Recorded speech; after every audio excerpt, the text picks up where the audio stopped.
आवाज कोई नहीं करेगा।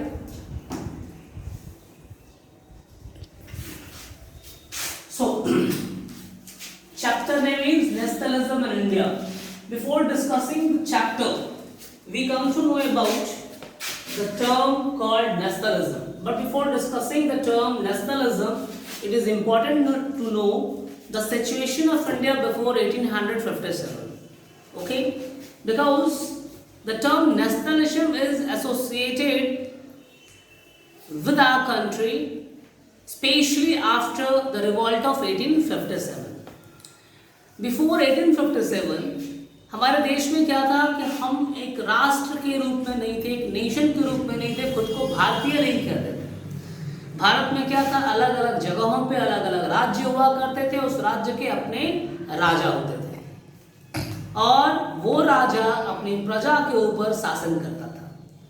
इस प्रकार से पूरा भारतवर्ष कई सारे राज्यों में बटा हुआ था और कई सारे राजाएं मौजूद थे और ये राजा अपनी सत्ता को, अपनी ताकत को बढ़ाने के लिए, अपनी ताकत को मजबूत करने के लिए एक दूसरे से फाइट करता था ताकि उसके राज्य को भी अपने राज्य में मिला लिया जाए। तो इस प्रकार से लोग जो हैं, कलेक्टिवनेस नहीं था, लोगों में सामूहिकता नजर नहीं आ रही थी। लोग अपने आप को इस देश से नहीं जोड़ रहे थे। इस आधार पर लोग खुद को मराठा कह रहे थे, कोई अपने आप को राजपूताना कह रहा था, कोई जो है अपने आप को जो है गोंड का राजा कह रहा था। तो अपनी स्थान के, प्लेसेस के द्वारा अपने आप को आइडेंटिफाइड कर रहा है। ये कोई नहीं कह रहा था उस वक्त कि मैं भारतीय हूं, हम हिंदुस्तानी हैं, नहीं, मैं राजपूत हूं। क्यों भाई?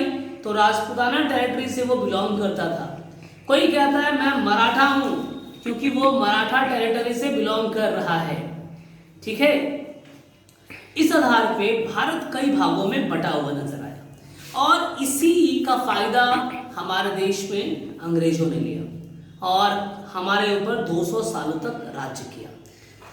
नेशनलिज्म की जो पहली कंसेप्ट निकल कर आई दुनिया में वो था फ्रेंच रेवोल्यूशन और भारत जो है फ्रांस की घटनाओं को बहुत अच्छे तरीके से, उस समय के जो हमारे इंपॉर्टेंट लीडर्स रहे वो उस घटना को बहुत ध्यान से देख रहे थे, समझ रहे थे और उन्हें एक बात समझ में आ गई, नेशनलिज्म, कि जब तक इस देश में राष्ट्रता का विकास नहीं होगा, नेशनलिज्म की डेवलपमेंट नहीं होगी, हम आजादी नहीं प्राप्त कर सकते हैं और हम उसकी कल्पना भी नहीं कर सकते हैं।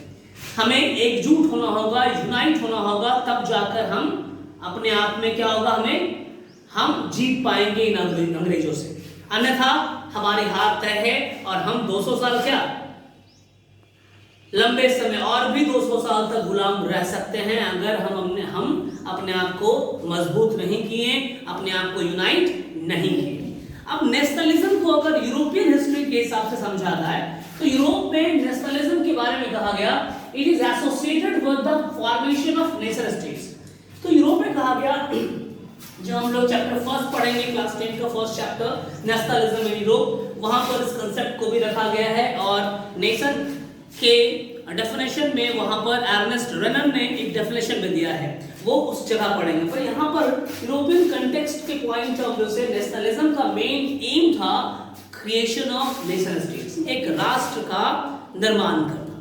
वो इसलिए लड़ रहे थे अपने यहाँ के मोनार्की सिस्टम से, अपने यहाँ के एब्सोल्यूटिज्म से, कि वो एक राष्ट्र का निर्माण कर सके, लोग अपनी आइडेंटिटी जो है एक राष्ट्र के से कर सके।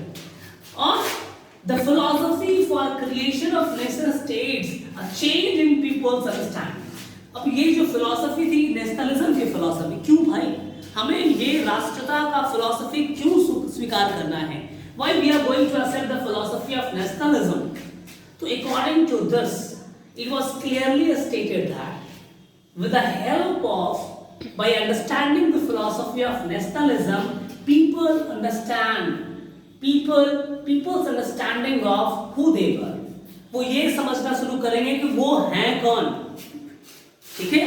उनका who they were, वो कौन है, उनकी पहचान कैसे है, and what define their identity, क्या कौन से ऐसे फैक्टर्स हैं जो उनकी पहचान को डिफाइन करता है और कौन से ऐसे फैक्टर है जो उनके सेंस ऑफ बिलोंगिंगनेस, सामूहिकता का जो सोच है, विचार है, सेंस है, भावना है, वो किस प्रकार से डिफाइन किया जाए। ये है नेशनलिज्म के एम, नेशनलिज्म का कंसेप्ट। दूसरी चीज है, अब नेशनलिज्म के कंसेप्ट को डिफाइन करने के लिए यूरोपियन हिस्ट्री में सिंबल्स को देखा गया। सिंबल के अलावा जो है आपके न्यू सॉन्ग्स वगैरह भी लिखे गए हैं। ओके, तो इससे क्या है कि विश्व में, यूरोपियन हिस्ट्री में राष्ट्रता का विकास देखने को मिला और वही चीजों से उन्हीं को ऑब्जर्व करते हुए भारत में भी राष्ट्रता के विकास के लिए काम किया जाता है।